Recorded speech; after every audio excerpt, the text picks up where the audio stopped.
क्या ancient civilisation में आज के आर्टिफिशियल इंटेलिजेंस जैसी कोई चीज़ रही होगी? क्या एंशियंट सिविलाइजेशन में भी जिस तरह से आज हम आर्टिफिशियल इंटेलिजेंस का मैकेनिकली इतना ज़्यादा यूज़ करते हैं, क्या उस समय भी होता होगा? क्या एंशियंट सिविलाइजेशन में आज के आर्टिफिशियल इंटेलिजेंस जैसी कोई चीज़ रही होगी, या आज के आर्टिफिशियल इंटेलिजेंस जैसा कोई वर्जन क्या एंशियंट सिविलाइजेशन में भी रहा होगा? तो व्यूअर्स, आज हम आपको ऐसी चौंकाने वाली बातें बताएंगे जो ये प्रूफ कर देगा कि एंशियंट सिविलाइजेशन में भी आर्टिफिशियल इंटेलिजेंस जैसी चीजें और जैसा मैकेनिज्म, मतलब मैकेनिकल यूज चीजों का हुआ करता था। एंशियंट सिविलाइजेशन में भी मैकेनिकल डिवाइसेस का इस्तेमाल करके चीज़ों का सॉल्यूशन निकाला जाता था, बड़े बड़े ह्यूज प्रिडिक्शंस लिए जाते थे, और वो भी एक तरह का आर्टिफिशियल इंटेलिजेंस था जिसे कई सारे नामों से जाना जाता था, जैसे कि ग्रीस का ऑटोमेटा। ग्रीस सिविलाइजेशन में भी आर्टिफिशियल इंटेलिजेंस जैसी चीज़ें हुआ करती थी जिन्हें वो लोग आर्टिफिशियल बींग्स का नाम देते थे, और इन आर्टिफिशियल बींग्स को ग्रीस सिविलाइजेशन में एग्जैक्टली कहा जाता था ऑटोमेटा। ग्रीस सिविलाइजेशन में इन ऑटोमेटास का मतलब होता था ऐसे आर्टिफिशियल बींग्स जो बोलते हो, चलते हो, एक्यूरेट प्रिडिक्शंस कर सकते हो और कई सारे काम कर सकते हो, इन्हें वो कहते थे ऑटोमेटा। इवन ग्रीस में ऐसे रोबोट्स भी हुआ करते थे जिनके थ्रू वो म्यूजिकल इंस्ट्रूमेंट्स प्ले करते थे।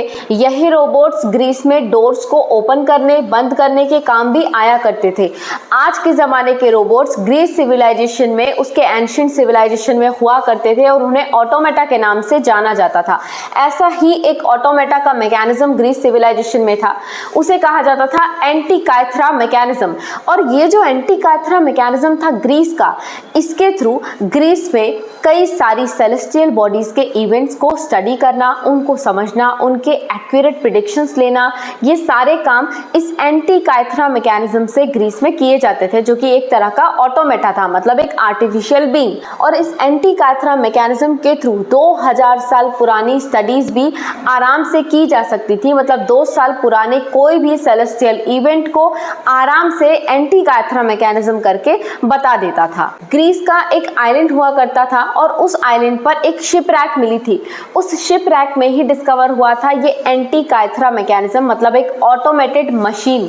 अब ये जो ग्रीस का एंटीकाइथरा मैकेनिज्म था, इसे दुनिया का पहला कंप्यूटर भी कहा जाता था, और इसके प्रिडिक्शंस कई समय तक, कई सालों तक अनमैच्ड रहे थे। उस समय इतना डेवलप्ड मैकेनिज्म ग्रीस के पास इस एंटीकाइथरा सिस्टम के थ्रू आया था, जो कि एक तरह की ऑटोमेटेड मशीन थी, मतलब एक तरह की आर्टिफिशियल मशीन।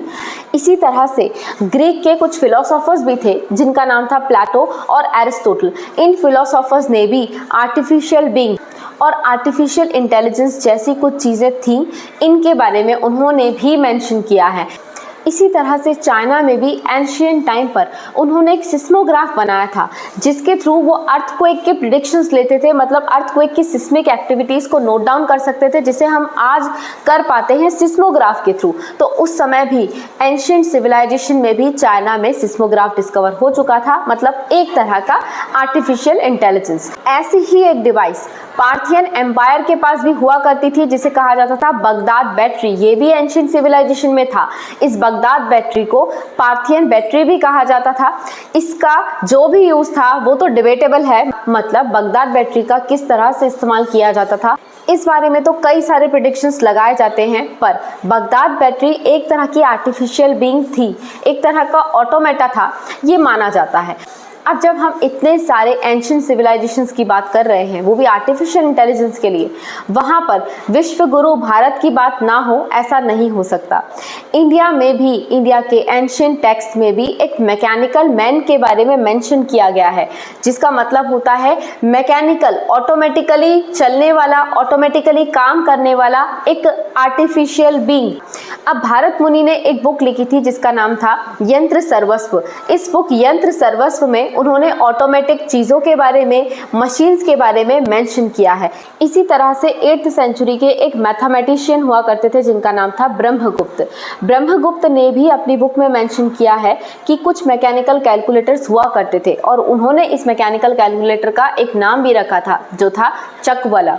ब्रह्मगुप्त ने ये बताया है कि चक्रबला जो है वो एक तरह का कैलकुलेटर हुआ करता था जिसका इस्तेमाल करके मैकेनिकल और मैथमेटिकल कैलकुलेशंस को किया जाता था। इवन संस्कृत टेक्स्ट में भी आर्टिफिशियल बीइंग्स के बारे में मेंशन किया गया है। अरेबियन सिविलाइजेशन, उसमें भी ऐसा बताया जाता है कि कुछ अरेबियन ऑटोमेटास होते थे जो कि इंजीनियरिंग का और आर्टिसंस का काम परफॉर्म करते थे और इन्हें पावर मिलती थी विंड से, एयर से और कुछ रोप से।